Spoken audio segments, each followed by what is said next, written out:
Saan tayo? Kabayan natin na tinda sa palengke.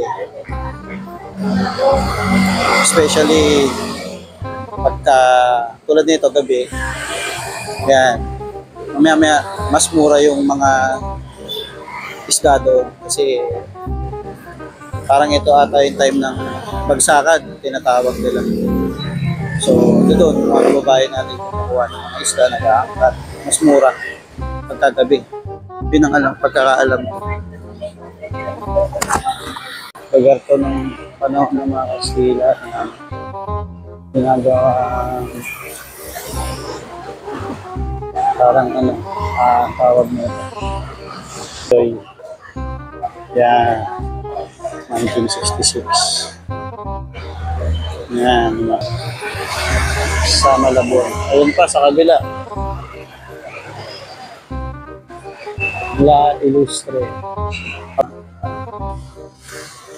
1966. May radio nandito. Budget friendly lang naman po, mama.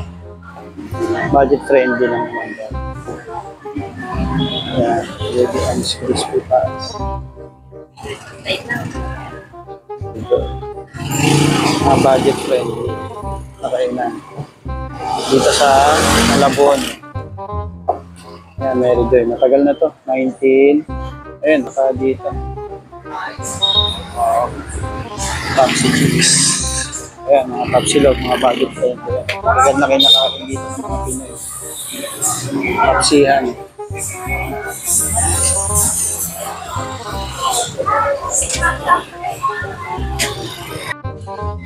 So guys, na naman tayo for another vlog.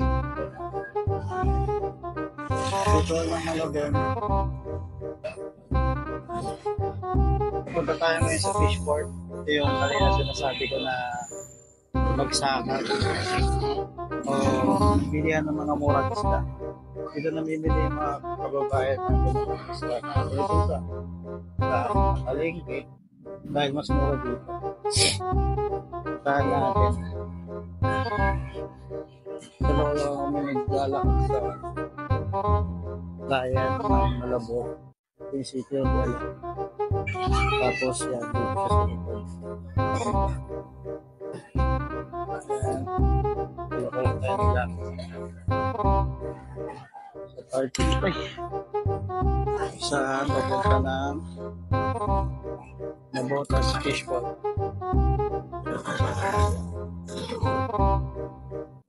Yan. Ito na yung makakapahan natin sa mga nakabota.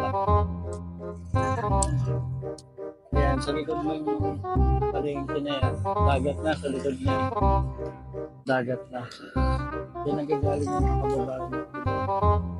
Mahingis na tapos dinadala doon. Doon sa area na. At papunta na nga tayo dito sa may Malabon Fishport kung saan yung may mga mura at bagsakan ng isda dito sa may Malabon. Nabotas Fishport.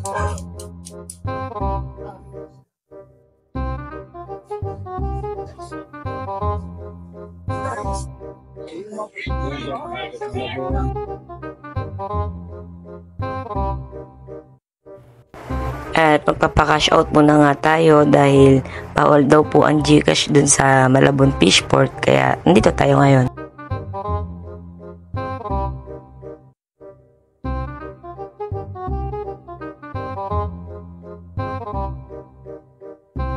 At guys, nga pala, pagpupunta kayo dito sa Malabon Central Market, magchinelas na lang kayo dahil medyo maputik siya pag nasa loob na po ng mga bilihan ng mga isda. At gantong oras nga, wala pa masyadong tao at nagbababa pa lang ng mga ibang isda.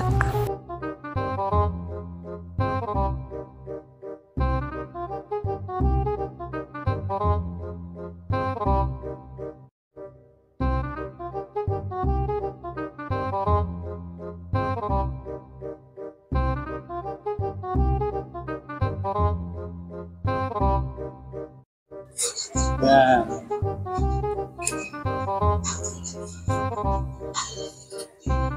Dito. Ay, nakita nyo. Dami yelo.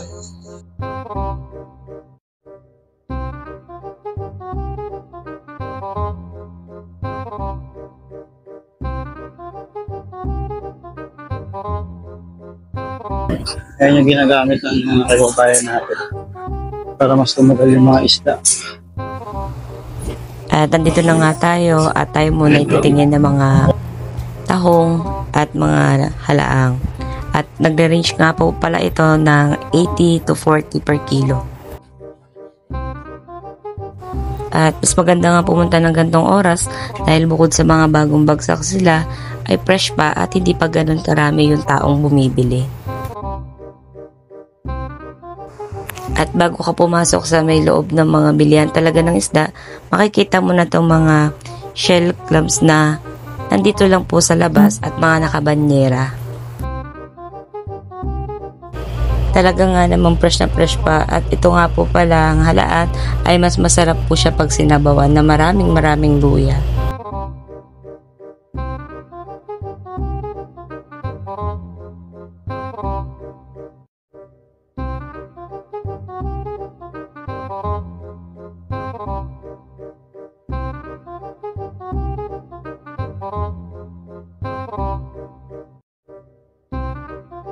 House of Breads. Wow.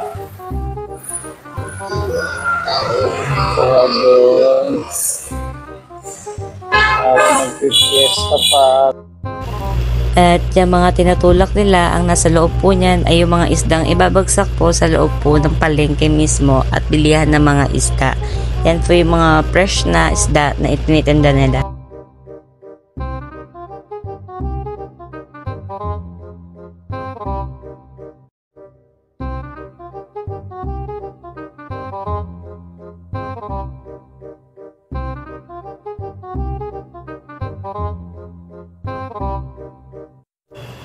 At habang pumapasok na nga po tayo sa loob, makikita nyo naman po yung kalsada. Pabasa na rin na po ng pabasa, kaya nagiging maputik na po siya. Kaya mas better chinelas or bota po. At dito na nga tayo, kita nyo naman yung tinutulak na yan. Yan po yung mga isda na bagong bagsak dito sa may Malabon Fishport.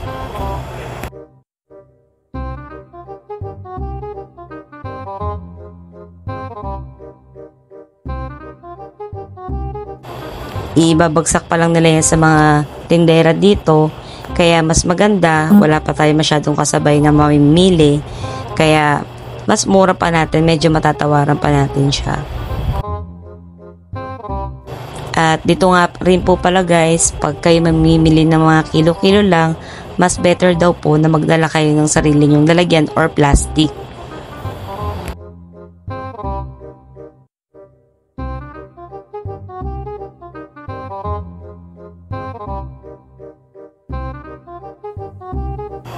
At ito nga pong salmon head ay 145 per kilo lang po siya. Makikita nyo naman fresh na fresh pa po siya at malalaki talaga.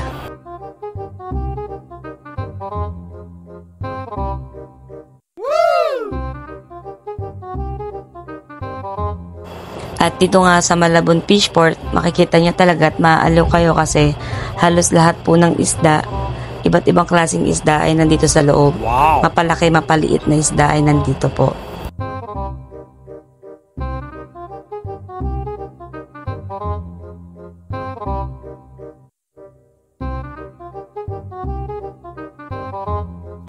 At habang papasok na nga po kami ng papasok sa loob ng Fishport ay parami na rin po na parami ang mga mamimili kasi dito rin po bumibili yung mga nagtitinda po sa loob ng palengke.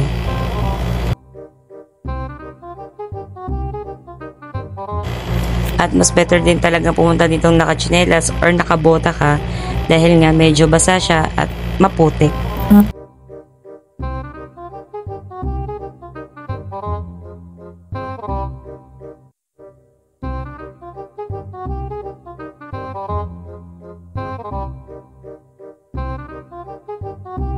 At busy na nga rin dito ang mga tao tulad ng mga nagtitinda dahil dumadagsa na rin po yung mga bumibili sa kanila ng gantong oras.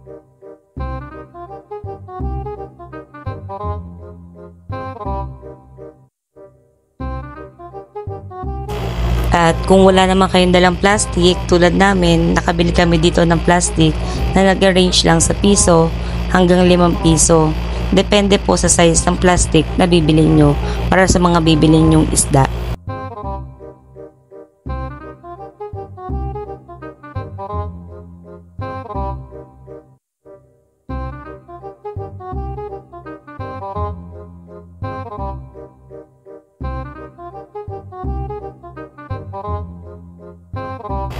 At medyo marami pa nga yung hindi pa nakakapaglapag ng isda dahil kita nyo naman, yung iba binababa pa lang po.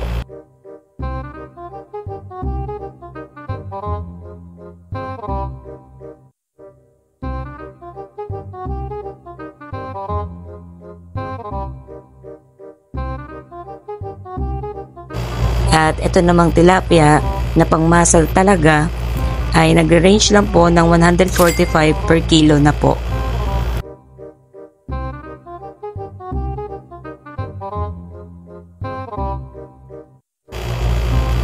At dito rin po pala ay may mga naglilinis ng isda at nakikita mo rin dito tulad nito na iba't ibang klase ng isda, iba't ibang size din, kaya talagang mapapabili ka sa kanila dahil fresh talaga yung mga isda nila dito.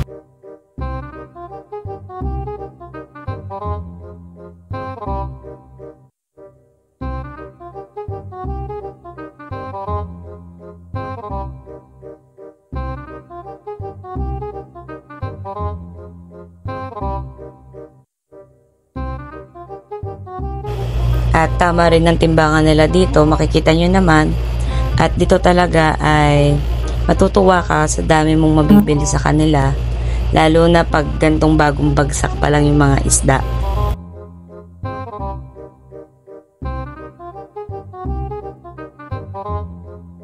Wow!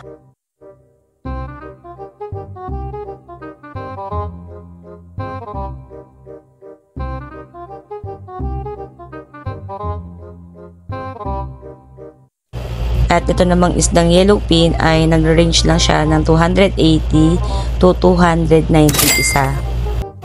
At kung gusto nyo nga mas maraming mabili at di kayo makikipagsabayan sa iba, pumunta kayo ng gantong oras between 9 to 10.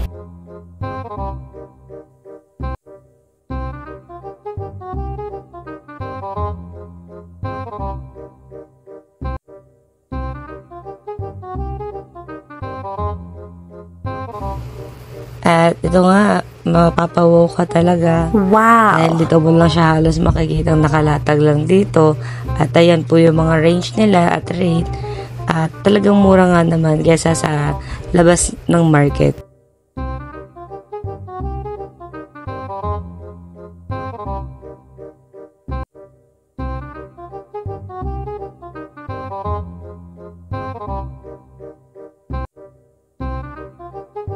At hanggang dito na lang po guys.